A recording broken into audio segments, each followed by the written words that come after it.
안녕하세요. 새해세무회계 김한세 세무사입니다. 연말정산을 할 때는 여러 가지 절세 혜택이 있으니 이를 잘 찾아서 영리하게 적용을 받아야 한다고들 하는데요. 보통 연말정산 자료를 준비하시면 그 연말정산 자료를 바탕으로 내가 돌려받는 세금이 더 많아지는 그런 절세 혜택을 볼 수 있다고들 합니다. 이 혜택이라 함은 소득공제 항목과 세액공제 항목들인데요. 소득공제 그리고 세액공제 둘 다 뭔가를 공제를 받는다는 의미인 건 알겠는데 뭐가 다른 건지 잘 모르겠다는 분들도 많이 계십니다. 결론부터 말씀을 드리자면 소득공제는 내 소득에서 일정 금액을 빼주는 것이고 세액공제는 내가 내야 되는 세금 자체를 줄여주는 것입니다.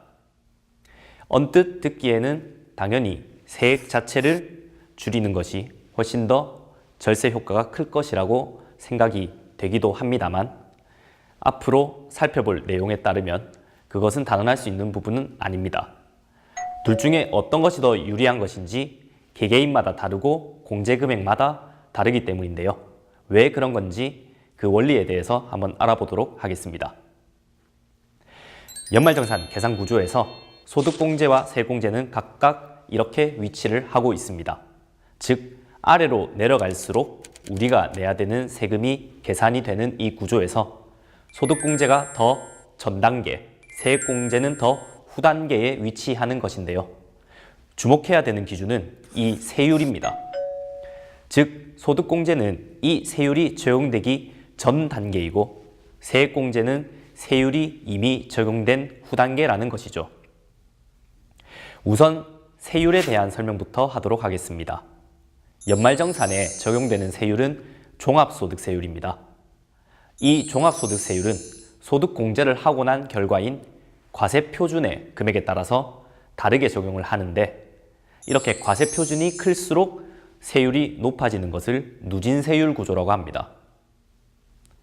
즉, 예를 들어서 과세표준이 5천만 원이라고 가정을 해봅시다. 1,200만 원까지는 6%, 그리고 4,600만 원까지인 이 3,400만 원 부분은 15%, 그러면 남은 400만 원 부분은 24%를 각각 적용하여 계산하는 것입니다. 그렇다면 소득공제는 이 과세표준을 줄이는 효과가 있기 때문에 줄어드는 과세표준이 몇 %의 세율을 적용받는가에 따라서 세금이 얼마가 줄어드는지 결정이 됩니다. 아까처럼 5천만 원의 과세표준에서 1,000만 원의 소득공제를 받는다고 가정을 하는 경우 400만 원 부분은 24% 세율 적용을 받는 부분이 사라지는 것이므로 세금은 400만 원의 24%인 96만 원이 줄어들고 그 아래의 600만 원 부분은 15% 세율을 적용받는 부분이 사라지는 것이므로 90만 원이 줄어들어서 총 186만 원의 세금이 줄어드는 효과가 있습니다. 반면에 세액공제는 산출세액에서 바로 세액을 낮추는 효과를 줍니다. 즉, 세액공제 금액만큼 세금이 줄어드는 것입니다. 소득공제에서는 186만 원의 세금을 줄이기 위해서 1,000만 원의 소득공제가 필요했다면 세액공제에서는 즉시 186만 원의 세액공제를 받으면 소득공제 1,000만 원과 동일한 효과를 볼 수 있는 것이죠. 결국에는 연말정산 시 적용받는 혜택이 소득공제 항목인지 세액공제 항목인지에 따라서 실질적인 세금이 얼마나 줄어드는지 차이가 나게 되고 고소득자일수록 소득공제가 높은 세율의 세금이 줄어들기 때문에 유리합니다. 연말정산을 할 때 각자가 준비한 자료가 소득공제 자료인지 세액공제 항목인지에 따라서 내가 큰 금액을 준비했다 하더라도 실질적으로 세금은 적게 줄어드는 효과를 가지고 올 수도 있는 것이죠.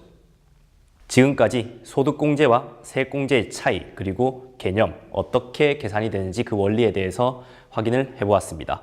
이상으로 3강을 마치겠습니다. 수고하셨습니다.